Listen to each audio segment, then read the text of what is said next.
Fala, gente, tudo bem? Como é que vocês estão? Eu trouxe aqui no formato YouTube o vídeo da minha palestra que eu ministrei lá no Alma Dalma. Tá? Como eu não consegui terminar a palestra, então eu pensei em fazer aqui um complemento, né? Assim, para a gente trazer o material completo, né? Para todos vocês, disponibilizar aqui no YouTube. Acho que ficou bem legal, todo mundo deu um retorno positivo, então por que não, né? Oficializar essa palestra e deixar ela aqui disponível. O tema é o Morra e Seja Aceito, o problema da autoaceitação. Morra e Seja Aceito é o título do meu livrinho, né? Deixa eu ver se eu tenho algum exemplar aqui perto. Opa. Tá aqui, ó. Morra e Seja Aceito. Né? Então, esse livro está disponível na Amazon e nos principais canais de venda ainda, né? Assim, né? Não sei até quando vai ficar esse contrato disponível.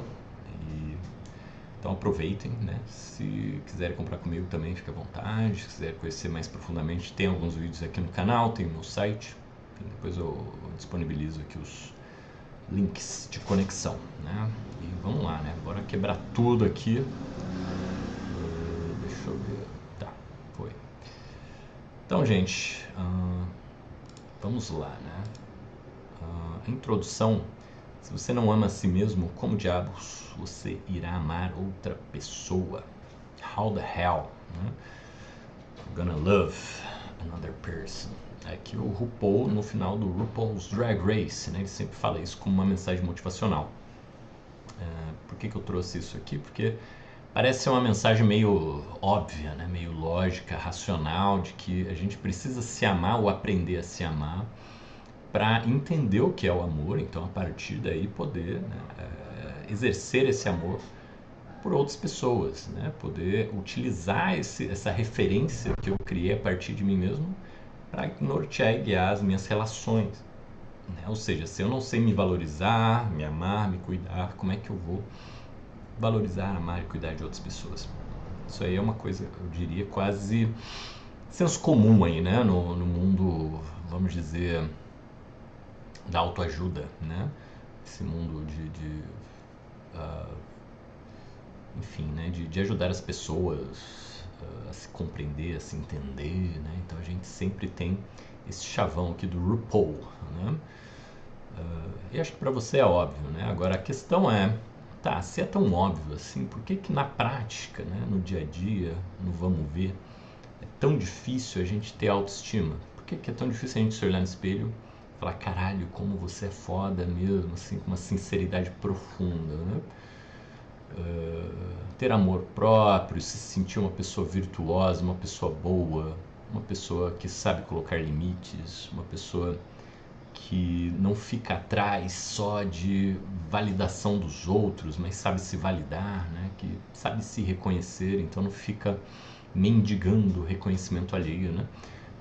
Por que na prática é tão difícil a gente ter tudo isso aqui estabelecido, bonitinho, né, com relação a nós mesmos?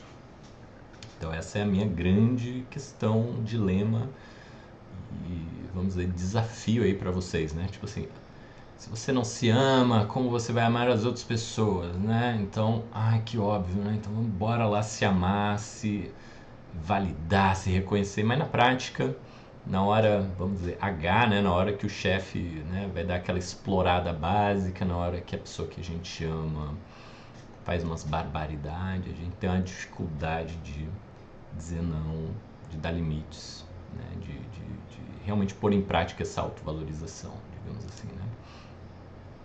Eu acho que eu vou tirar a minha imagem aqui para ficar mais, vamos dizer, deixa eu ver aqui, opa, para vocês conseguirem ler aqui, né, toda a citação, né?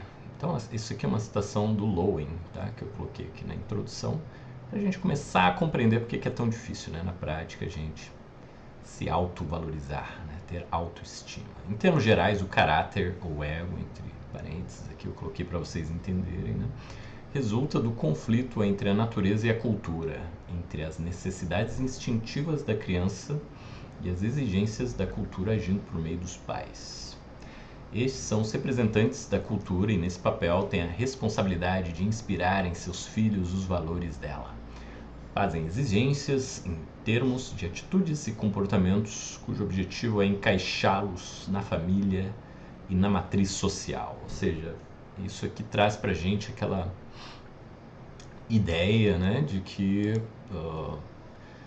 a família, os pais, nesse caso aqui mais específico, são os representantes da cultura, da civilização, da sociedade, que vão e serão os responsáveis por trazer aos seus filhos esse conjunto de valores que vão permitir que ele deixe de ser um serzinho animal, selvagem, que preza pura e simplesmente pelo princípio de prazer, como diria Freud, né? Que não tem tantas amarras, que quer tudo para ontem, que se não tem, chora, esperneia, deita no chão. Então esse serzinho ainda não domesticado, né? Ele precisa ser domesticado pelos pais e eles vão fazer isso através de corretivos, através de disciplina, enfim, né? Muita gente violenta os filhos, ameaça os filhos, faz barganha, manipulação, joga telinha, por aí vai, né? Essa é a pancadaria da educação, da domesticação, eu diria, do adestramento das crianças, né? Tudo isso feito, claro, com esta nobre, né, ideia de que, olha, eu estou fazendo tudo isso para o seu bem, né? Para inserir nossas criancinhas no universo da cultura e da civilização, né? A criança resiste às exigências porque estas constituem a domesticação de sua natureza animal. Portanto, ela deve ser violada para que se torne parte do sistema. Esse processo de adaptação da criança ao sistema viola seu espírito. Ela desenvolve um caráter neurótico e torna-se temerosa da vida. O caráter neurótico é a defesa do indivíduo contra a violação. Olha, o Lowen usa a palavra violação aqui, né? Com efeito, ele diz: farei o que você quiser, serei o que você desejar. Não me machuque, não me abandone, né? Não me rejeite. Então, gente, eu acho que essa citação é bem legal para situar a gente neste momento crucial, né? Que é o momento da educação das nossas crianças, da maneira como a gente traz elas a esse mundo simbólico, esse mundo de relações, de normas, de comportamentos, de afetos. Então, toda essa troca é inicialmente estabelecida com os pais, ou seja, os pais são o filtro ali que vão meio que dar a atuada, né, de como essa criança vai reagir, se comportar às próximas interações que ela vai ter. Então, assim, a família seria o núcleo, né? A primeira, vamos dizer, interação que vai ali estabelecendo os valores, o comportamento, os limites, os medos. E aqui o Lowen entende isso como uma violação, né?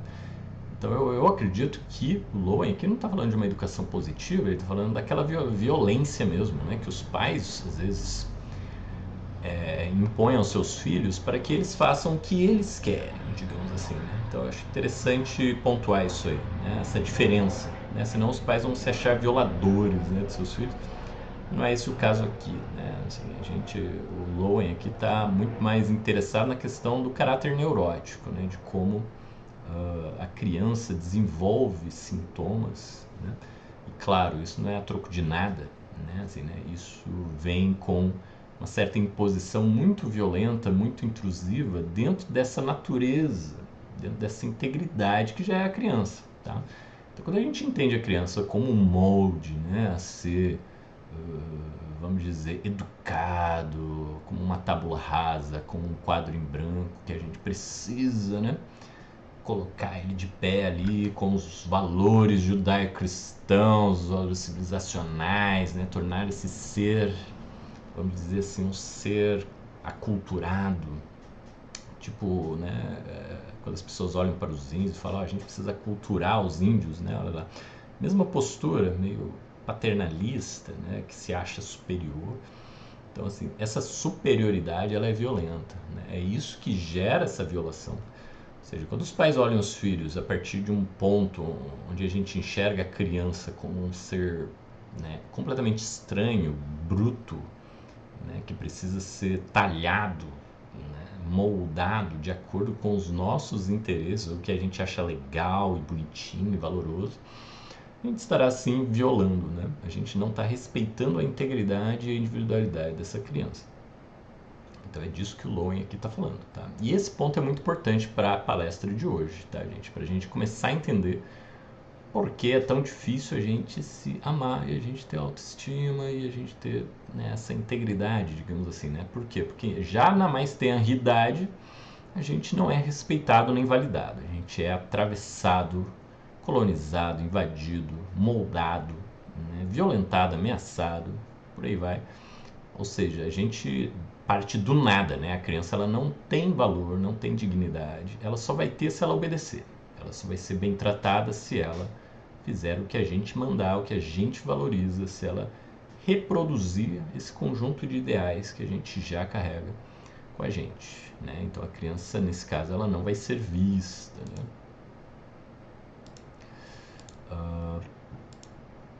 Então vamos lá, né? Eu trouxe aqui a entrada, né, para esta palestra, colocando em primeiro plano a primeira missa do Brasil, né? E engraçadamente no dia 26 de abril de 1500, né? Então, como a palestra foi ontem, 27, né? Olha só, quase em cima desta celebração, olha só, né? E aí eu pergunto para você, né? Quem é você na primeira missa, né? Seria você o sacerdotão que está em primeiro plano, uma coisa mais alta, os coroinha aqui, os navegantes, esse aqui deve ser o Cabral, provavelmente, né? O Colombo da vida, sei lá. A é do Brasil, né? Então é o Cabral, olha lá. E quem é você? Eu estaria provavelmente aqui, ó, né? Em algum fundo aqui, ó, junto com esses índios todos que estão no 29º plano aqui, né? Estão lá atrás, entendeu?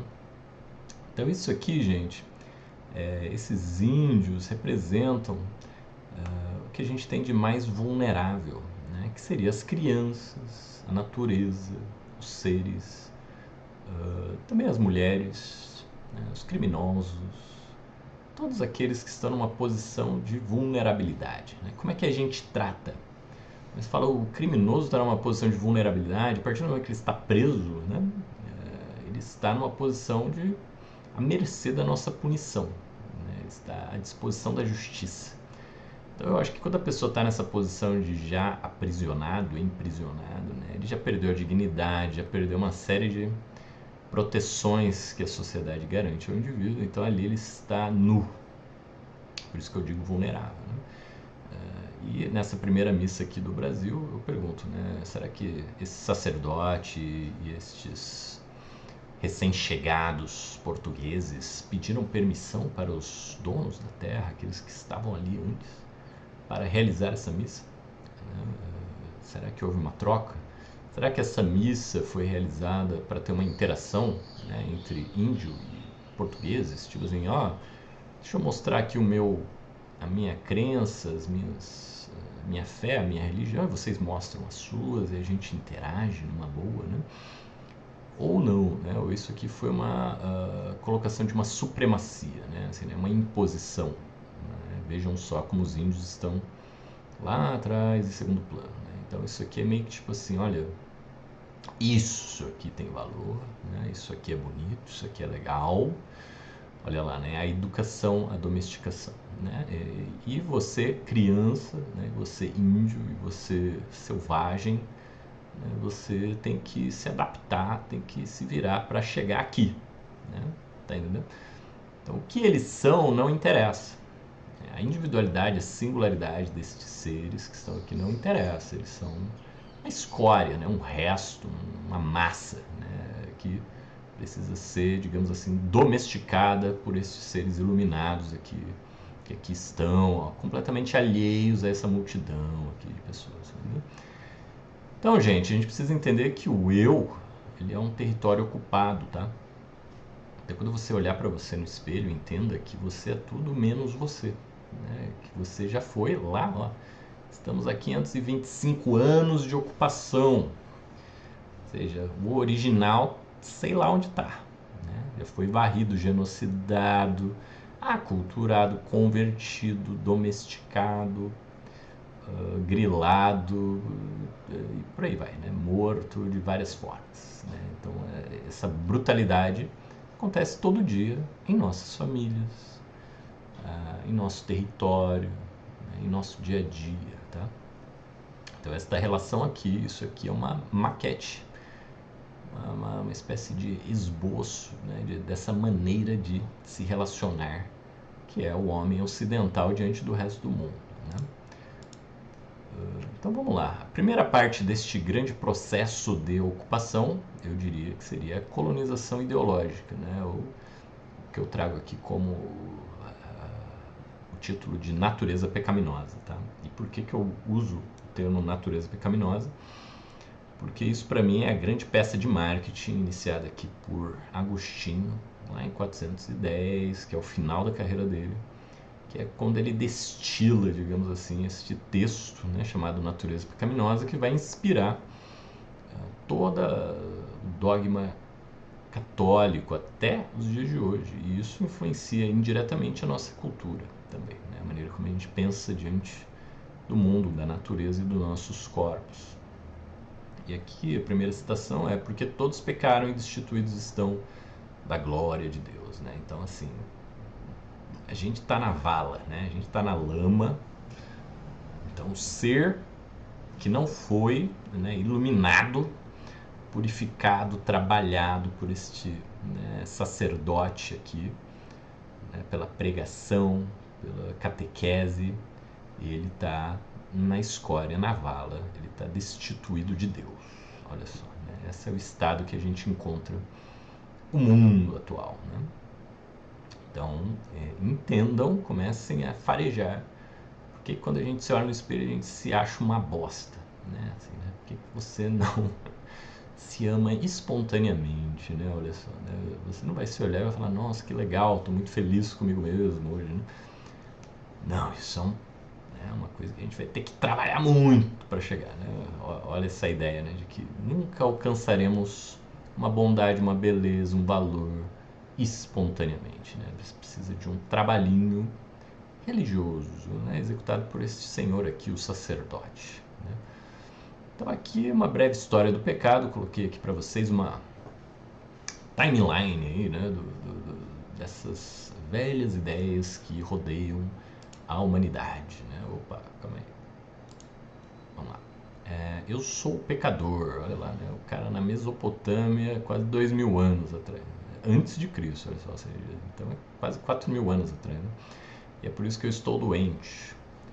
Um pouquinho mais adiante, o egípcio tá lá no livro dos mortos, ó: não cometi fraude, não maltratei a viúva, não matei, não usurpei a terra, não fiz ninguém passar fome, né? Olha só, ele se justificando lá para Maat no julgamento dele, onde o coração dele seria colocado na balança para ver se ele foi bom e justo durante sua existência, né?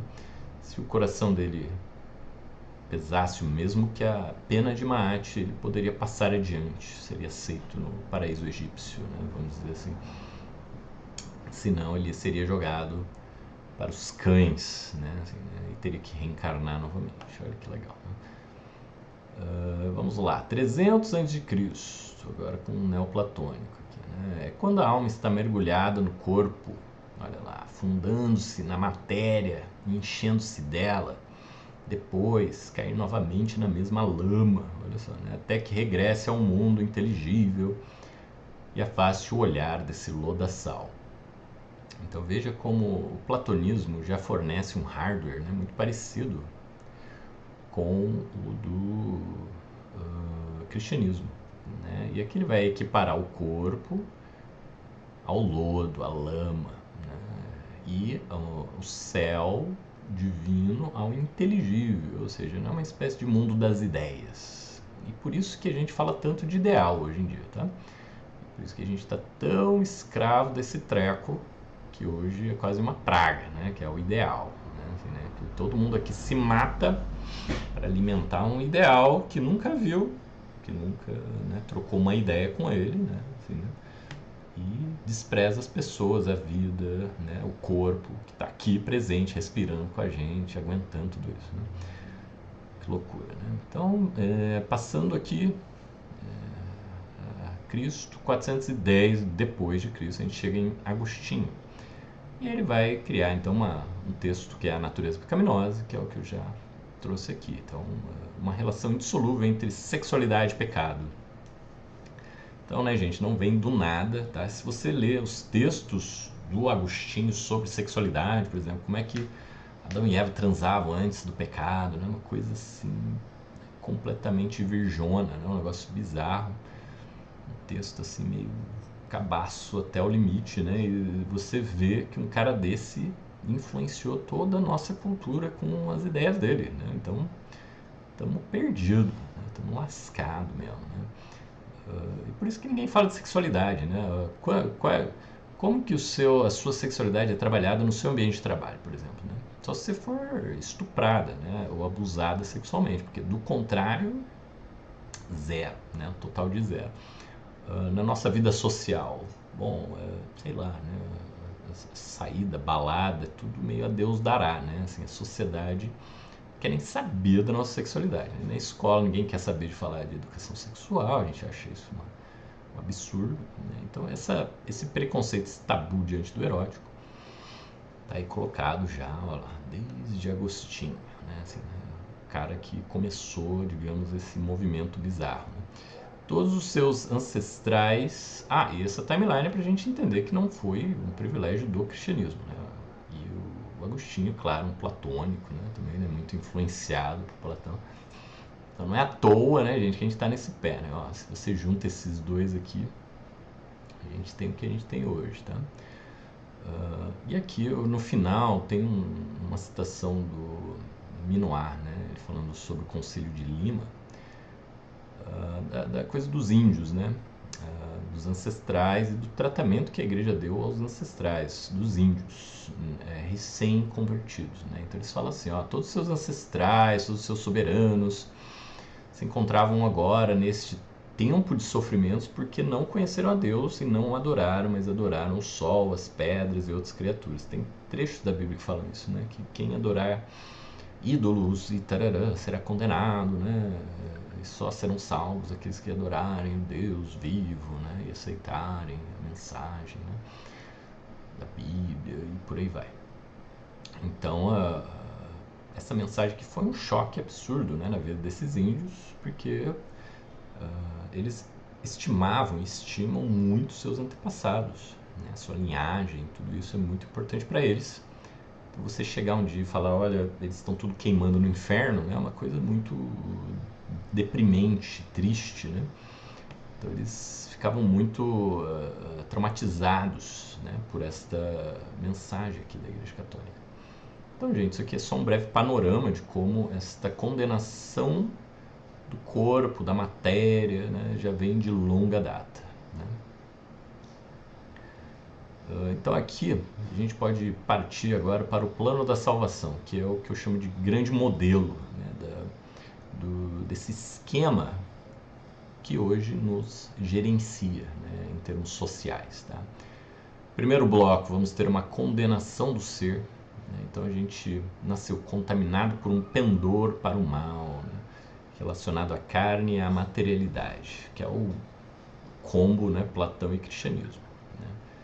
Então a gente vai entender esse plano sublunar, né, esse plano material, plano carnal, como um plano corrupto, que tende para os apetites, para o sexo, para o roubo, para a violência, para o crime. Né? A gente associa tudo isso. Né? Então, se a gente for deixado a nós mesmos, olha só, né? Se você for você mesmo, você não vai conseguir ser bom, virtuoso, você não vai conseguir ser belo e nem amado. Né? Assim, né? Então, se você for você mesmo, espontâneo, né? Seguir as suas inclinações, você vai ser mal, feio e rejeitado. Né? Tá entendendo o bloco? Olha para onde que está apontando, né? A natureza abandonada a si mesma descamba para a destruição e para a guerra de todos contra todos. Isso é Hobbes, os contratualistas. Isso é uma coisa que influencia muito a gente hoje em termos políticos, né? Então a gente acha que se a gente não tiver o Estado para nos gerenciar, policiais para nos prender, coerção do Estado ali, a gente vai despencar no caos da guerra de todos contra todos. Todo mundo vai querer pegar o que é do vizinho, vai querer comer todo mundo na rua, vai querer matar todo mundo, entendeu?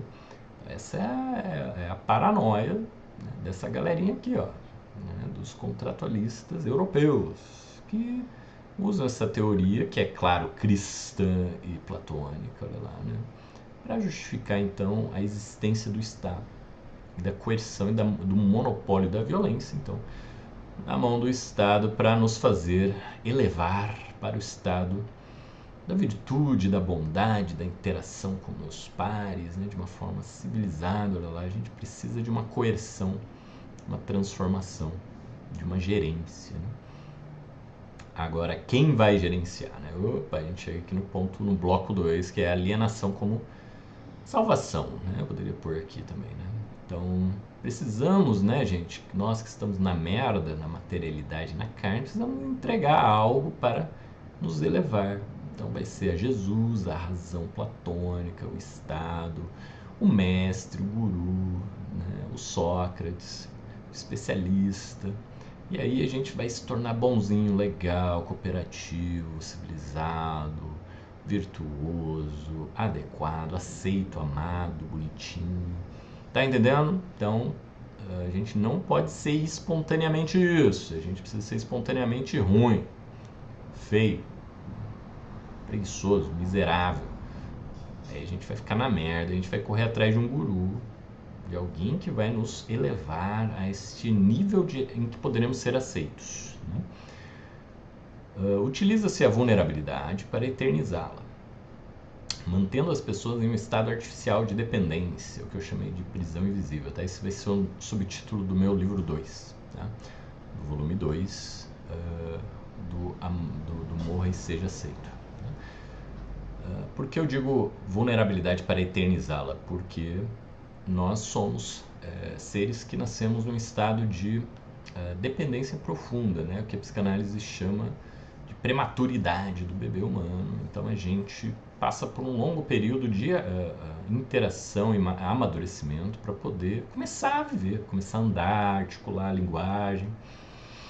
Então a gente tem um início muito bruto, digamos assim, e a gente leva muito tempo para se desenvolver, ao contrário dos outros animais que já nasce e sai andando, né? Então o bebê humano já é mais vulnerável em seu início ali. Então o que isso significa? Significa que a igreja cristã, lá na era medieval, percebeu, né, que, bom, se as pessoas começam muito vulneráveis, né, o ideal para mantê-las mais suscetíveis, mais abertas, mais fáceis de ser manipuladas, manobradas, conduzidas, a gente perpetua esse estado de vulnerabilidade infantil pelo resto da vida da pessoa. Como? Bloqueando, né, todas as pontes, todas as coisas que nos conduzem para um amadurecimento. Isso será bloqueado. Por quê? Porque é muito mais fácil conduzir uma pessoa infantilizada e vulnerável do que ter que convencer um adulto que já estabeleceu seus próprios limites, a sua autoestima, que já se ama, olha só, né? Que já se valoriza, já enxergou a sua própria essência e seu próprio valor, né? Essa pessoa vai ser muito mais difícil de ser convencida. Fazer as loucuras que esse estado maluco, essa igreja maluca, ou esses gestores malucos querem para nós, né? Então, pra gente aceitar o 6x1, bombardear criança em Gaza, matar gente no Vietnã, né? Explorar a gente no mercado de trabalho, pagar uma mixaria em fábricas no terceiro mundo, sweatshops lá, a gente precisa manter essa massa de pessoas num estado de vulnerabilidade infantil pelo resto da vida. Tá? E essa aqui é o pulo do gato. Né? esse tópico aqui. Então é isso que a Igreja Católica descobriu na Idade Média, né? Assim, eles sacaram que, opa, né, a pregação aqui da salvação através de Jesus abriu assim, uma marginal Tietê para eles centralizarem e conduzirem e a partir daí, né, juntar uma quantidade de poder. Então a alienação é poder, gente. Entende? Essa é a base do poder. Então quando um monte de gente se coloca como dependente dessa instituição chamada igreja, ela se torna poderosíssima, né? Porque o que ela dizer, essa galera vai fazer. Porque eles não têm autoestima e valores e sanidade suficiente para se contrapor a um sistema, a uma instituição. Imagina a Idade Média, né? A única instituição que tinha estudo, que tinha cultura, que tinha um exército, era praticamente um estado, em comparação com o cidadão que estava lá no meio do mato, coitado, né? Não tinha como se manter, não tinha educação, mal tinha saúde, então o cara estava lá levando a vida dele e ele estava completamente à mercê dessa poderosíssima instituição. Então esse contraste, né? Imagina um pobre da periferia hoje chegando, né, num tribunal, né, chegando numa prefeitura, né? Então tem um contraste, olha só, né? E aquela pessoa se sente um verme, né? Olha só, né? Então ela, claro que ela vai ser submissa a esse treco majestoso, organizado, né, institucionalizado. Então é isso que está se criando aqui, né? E isso que será expandido para as outras instituições, no caso do Estado, no caso das grandes corporações, por aí vai, a mesma estrutura. Por isso que eu chamo isso aqui de modelo, tá, gente? Suspende-se a relação do indivíduo com o seu próprio corpo, comunidade, território, espiritualidade. Coloque-se um gestor ou intermediador, ou sacerdote. Esse cara aqui, ele é a peça fundamental, tá? Ele é o pivô. Então, o sacerdote ou intermediador é aquele que vai, a partir daí, ser o braço armado, né? Ele que vai representar a instituição, os interesses daquelas pessoas e vão puxar as cordas aqui que vão tracionar essa grande massa de pessoas vulneráveis e dependentes deste Estado agora recém-consolidado, né? Então esse seria, digamos, o primeiro modelo aqui, tá? Então aqui só para fechar esse primeiro tópico, há séculos o cristianismo obstinando-se sobre o homem para melhor glorificar a Deus, persuadindo o pecador de sua incapacidade de fazer o bem. Difundiu a ideia de uma situação irremediável, olha lá, ele criou o problema para quê? Para vender solução, tá? Que apenas alguns movimentos milenaristas, ou seja, ainda tinha gente questionando esse estado de coisas maluco e irremediável que eles criaram, né? Assim, muita gente falava, não é tão grave assim, né? Nem todos somos terrivelmente pecadores e tudo mais. Agora vai falar isso hoje na igreja, ninguém aceita isso. Vai falar assim, não, isso aí é heresia, né? Mas a Bíblia raramente coloca dessa forma, né? Tem aquele versículo que eu citei, mas no geral assim, ela fala muito pouco de inferno, muito pouco desse dilema maluco que Agostinho, né, inventou lá no final da carreira dele, né? As igrejas para manter seu controle sobre as sociedades, olha lá, gente, então a gente está falando de controle sobre sociedade, não sobre religião, tá? Então acorda, né? Pelo amor de Deus. Então, e aqui também, muito menos, eu estou falando sobre Jesus, eu estou falando sobre a instituição cristã, católica, colonial, né? Que, vamos dizer, soltou o braço, né? Nesse planeta desde 1500, olha lá, né? Sendo o gestor intelectual desse grande processo de colonização que nos, né, mói aqui até hoje, né? Precisam conservar a convicção de que a humanidade só pode encontrar sua salvação no além do qual detém as chaves, olha lá. Então a gente aliena,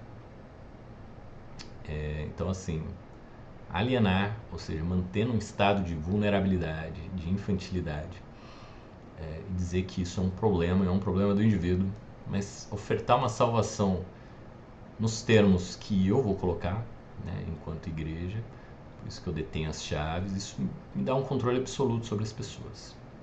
Né? E esse é um grande problema que a gente enfrenta hoje. Tá? Então percebam, gente, que quando a gente naturalmente olha para si, eu me olho no espelho, eu vou enxergar algo negativo. Né? Isso não é por acaso, isso é uma construção de, olha, eu poderia dizer milênios, para nos controlar, para nos manter imaturos, para nos aprisionar nesta primeira identidade que eu chamo de identidade adaptativa, né? Que seria essa identificação inicial que a gente constrói na nossa infância, né? Na nossa vivência, vamos dizer, familiar e posteriormente na escola, né? E no trabalho.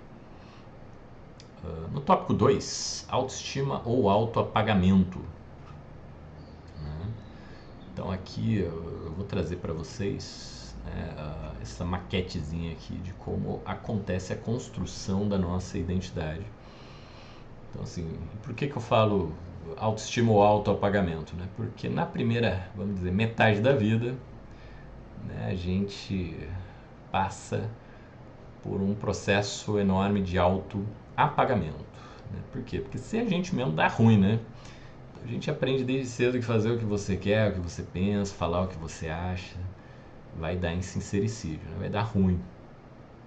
Então a gente começa a ocultar o que a gente realmente pensa para ser aceito, querido, amado, né? Valorizado, olha lá. Né? Então, para a gente entender de onde que surge a nossa primeira identidade, né?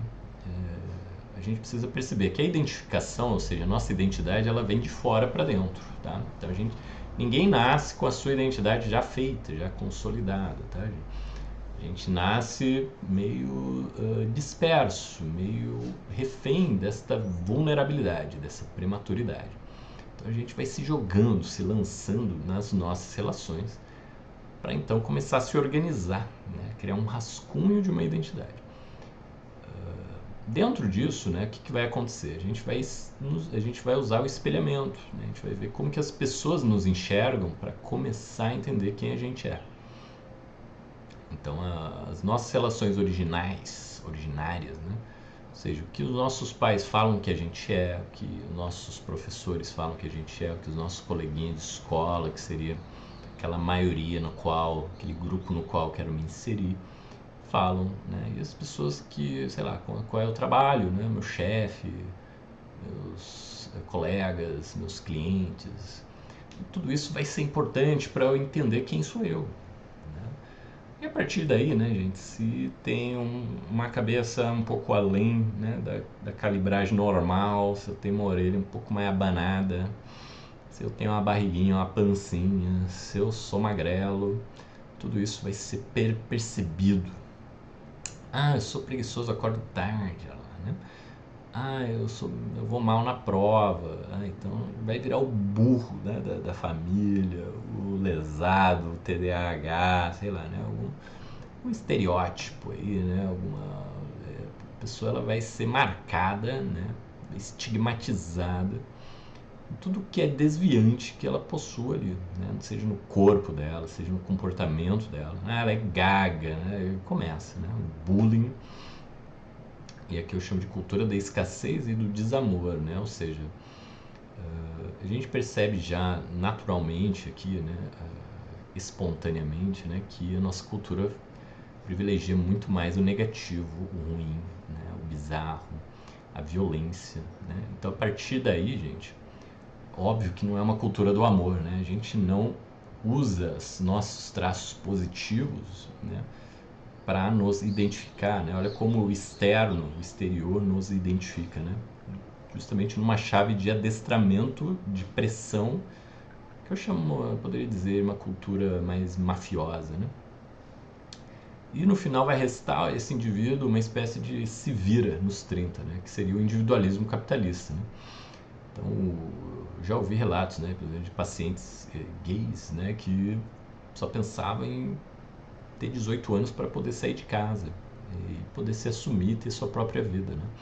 Parar de ser violentado, né, pelos pais, pelos familiares, pelos coleguinhas. Então fica essa coisa do self-made man, né, ali no horizonte. A partir daqui, a gente vai internalizar isso, né? Temos aqui a autocobrança, culpa, né? Ou seja, as vozinhas, né, da nossa cabeça, lá, né, vão reproduzir essas vozes que antes eram exteriores, tá? Então essa voz que te cobra hoje, que fala que você não é boa o suficiente, que você não fez o melhor, que você é muito feia e precisa ser mais bonita, que você precisa perder peso ou ganhar peso, ou ser mais inteligente, ou ganhar mais dinheiro. Essas vozes antes eram exteriores, agora estão dentro da sua cabeça, te perturbando dia e noite. Olha que legal, né? Então, essa internalização da violência é o que a gente chama de processo de identificação, né, em psicanálise. Tá? E todas as linhagens de psicanálise vão dizer que a identificação ela ocorre através das relações que a gente tem, né? Ou seja, de fora para dentro. Né? A gente vai internalizando até o ponto que a gente fala: eu sou assim, eu sou assado. Né? Eu sou feio demais, eu sou procrastinador, eu sou devagar, não nasci para ser para fazer atividade física, né? Não tenho muita facilidade. A pessoa não tem facilidade para nada, coitada, né? Assim, não tem facilidade para arte, para tocar, para cantar, para ter um esporte, uma atividade física, para ler um livro. Nada que é bom ela tem facilidade, coitada. Né? A única coisa que ela consegue fazer é maratonar série na Netflix, né? E aí ela vive, claro, insatisfeita com com essa identidade que ela criou lá atrás, que é fruto da violência, que é fruto de uma ocupação, que é fruto, né, de toda uma, né, cultura do desamor e da escassez. Então, olhando para essa identidade que nem foi ela que criou, olha só, né, que ela meio que que ela criou para sobreviver nesse ambiente hostil, né, e ela então vai viver buscando um autoaperfeiçoamento, sem entender que isso perpetua nosso desamor próprio. Então essa é a grande armadilha, né, dessa primeira identificação que a gente constrói em sociedade. Então isso aí eu acho que é uma coisa assim que a gente precisava compreender, né, antes de ficar meio que obrigando as pessoas a se auto-amar, né, dizer, se ama, né, como é que você vai amar as outras pessoas? Você acorda logo, né? Só doida. Ou então, tipo, sai do armário, né? Assim, né? Então, eu acho bem legal. Eu vi um vídeo recentemente que o cara fala isso. Né? Ó, todos nós estamos no armário. Todos nós temos uma identidade inicialmente bruta, né? Que a gente criou para sobreviver, né? E essa identidade é toda cagada lá, né? Toda cheia de voz cobrante, toda cheia de traumas, de bullying, né? Fugindo. Essa primeira identidade foge de tudo, né? Tem medo, né? De assumir a própria sexualidade, né? Assim, né? Porque você é gay, ou você é tarada, ou você é uma pecadora, né? Uma perversa, né? Você quer coisas bizarras, pervertidas, então, tá entendendo? Você vai entendendo todos os seus impulsos primordiais, essenciais, todas as vozes da sua verdadeira identidade, do seu self verdadeiro, como coisas absurdas, né? Como coisas pecaminosas, coisas negativas, e você vai aprendendo a apagar tudo isso para poder ser aceito. E você, claro, vai buscar, então, né, formas de ser aceito, olha lá, né? Tendo um emprego de 2 dígitos, fazendo lipo, pondo peito, pondo bunda, malhando todo dia loucamente, e por aí vai, né? Então tudo isso vai acabar em desamor, né? Por quê, gente? Porque a gente está reproduzindo esse modelo. E esse modelo ele é originado no desamor. Né? Então se eu malho que nem uma doida, me mato, faço MBA, não sei o que, trabalho 6 por 1, dou a medula pro chefe, o que vai acontecer no final? Você provavelmente vai ter um burnout e vai ser demitido. Né? Ou seja, você vai acabar vazia. Então, se nesse processo aqui você vai gratificando esse tipo de violência, no final vai acontecer o que? Você vai se descobrir vazia. Né? Você foi explorada em vez de ser amada.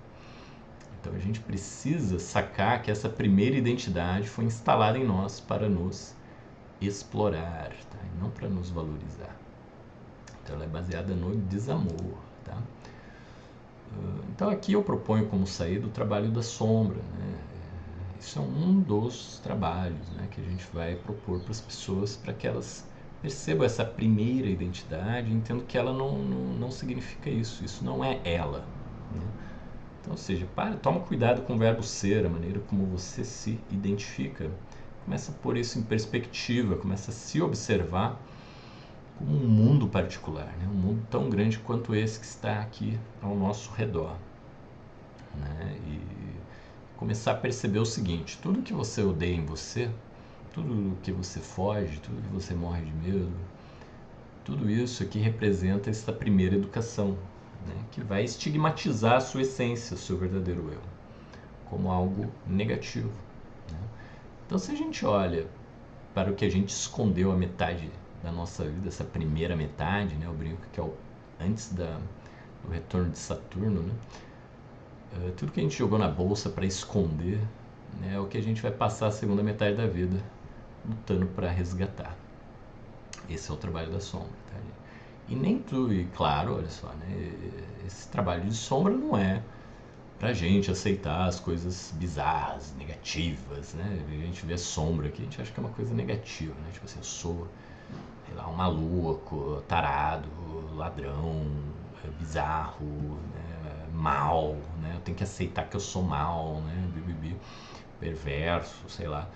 Não, tá, gente? Essa sombra aqui é uma das coisas mais difíceis que a gente tem de aceitar em nós mesmos, as coisas que são valorosas, coisas boas.